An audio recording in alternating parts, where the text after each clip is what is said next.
விஜய் வந்து எதை பற்றியும் யோசிக்க மாட்டேங்கிறாரு. வெண்ணிலாவை பற்றி மட்டும் தான் அவர் மைண்டில் இருக்குது. அதனால வெண்ணிலா கூடவே வந்து உட்காந்துருக்காரு. அவங்கள பார்த்து பார்த்து மனசு கஷ்டப்படுறாரு. அவங்க கையை பிடிச்சிட்டு சரியாயிடும் வெண்ணிலா, கண்டிப்பாக கவலைப்படாத வெண்ணிலான்னு சொல்லிட்டு ஆறுதல் சொல்லிட்டு இருக்காரு. இது எல்லாருமே பார்த்துட்ருக்காங்க. உடனே வந்து ரொம்ப சந்தோஷமாக இருக்காங்க. இதெல்லாம் பார்த்து ராகினி இங்கே என்ன பண்ணுறாங்க, காவேரி வந்து பார்த்துட்டு மனசு கஷ்டப்பட்டு அப்படியே நின்றுட்டுருக்காங்க. இது எல்லாத்தையும் தாத்தாவும் பார்க்குறாரு.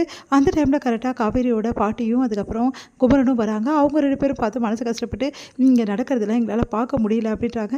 கூடி சீக்கிரம் சரியாயிடுமா, வெண்ணிலா வந்ததால் விஜய்க்கும் காவேரிக்கான உறவு வந்து கண்டிப்பாக எதுவுமே ஆகாது, நான் பார்த்துக்கிறேன்னு சொல்லிட்டு ஆறுதல் சொல்லி தாத்தா அனுப்புகிறாரு.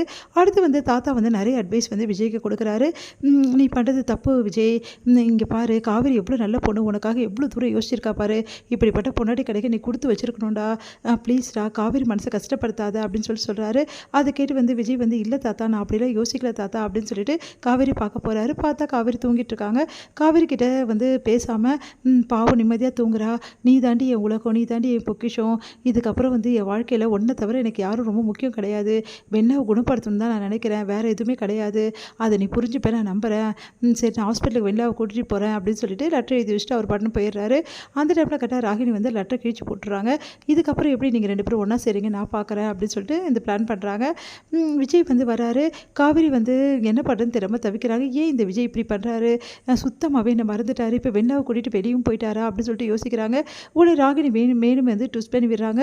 இந்த மாதிரி வந்து அவர் பாரு வெண்ணாவை கூட்டினா அழகாக வெளியே போயிட்டாரு, ஜாலியாக சுத்த போயிட்டாரு, உன்னை வந்து கண்டுக்கல, இதுக்கப்புறம் நீ இருந்தாலும் ஒன்று தான், அந்த வீட்டில் இல்லைனாலும் ஒன்று தான், இவ்வளோ மானம் கேட்டு நீ இருக்கிறதுக்கு இந்த வீட்டில் எல்லாமே இருக்கலாம் அப்படின்னு நம்மளாம் பேசி விட்டுறாங்க. அதனால் மனசு கஷ்டப்படுறாங்க. காவேரி என்ன பண்ணுறதுன்னு தெரியாமல் தவிக்கிறாங்க.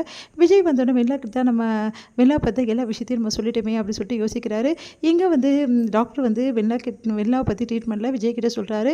இந்த மாதிரி நீங்கள் பழையபடி வந்து வெண்ணா கிட்ட பழகணும், பேசணும், அதெல்லாம் பண்ணால் தான் வெண்ணிலாவை மறுபடியும் நீங்கள் பழைய நிலைமைக்கு கொண்டு வர முடியும் அப்படின்னு சொல்லிட்டு எல்லா விஷயத்தையும் டாக்டர் சொல்கிறாரு. வந்து தாத்தா கிட்டே எல்லாக்கிட்டையுமே சொல்கிறாரு. இந்த மாதிரி வந்து வெண்ணிலாவை பழைய நிலைமைக்கு கொண்டு வர நான் பழையபடி மாறணும் அப்படின்னு சொல்லிட்டு ரொம்ப சந்தோஷமாக வந்து வெண்ணிலா கிட்ட பேசுறது, சிரிக்கிறது, அவங்கள வந்து பார்த்துக்கிறது, அந்த மாதிரி வேலையெல்லாம் அவங்களுக்கு தேவையான வந்து மருந்தெல்லாம் எடுத்து கொடுக்குறது, அந்த மாதிரி வேலையெல்லாம் பார்த்துட்ருக்காரு.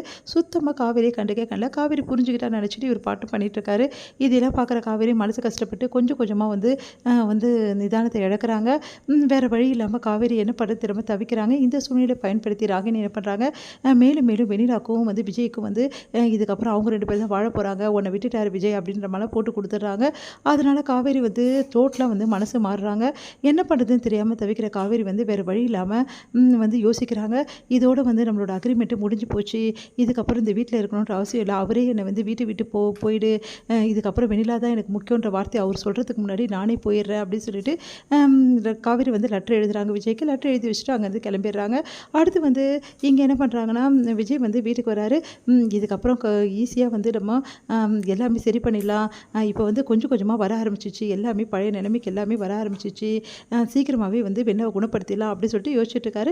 காவேரி கிட்ட இந்த விஷயத்தை நம்ம சொல்லிடலாம், நம்ம சொல்லாமே இருக்கோம் அப்படின்னு சொல்லிட்டு விஜய் வந்து காவேரி பார்க்க ஓடி வராரு. காவேரி உனக்கு விஷயம் தெரியுமா அப்படின்னு பார்த்தா வந்து காவேரி காணும். பார்த்தா ஒரு லெட்டர் தான் இருக்குது. அந்த லெட்டரில் காவேரி எழுதி வச்சுருக்காங்க.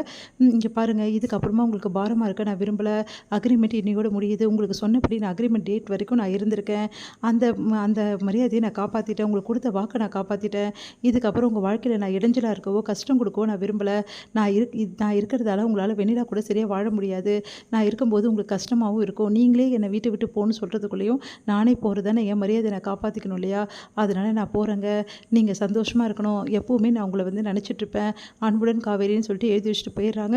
இதை பார்த்தா விஜய்க்கு தலையே சுற்றுது, அவரால் தாங்கிக்க முடியல.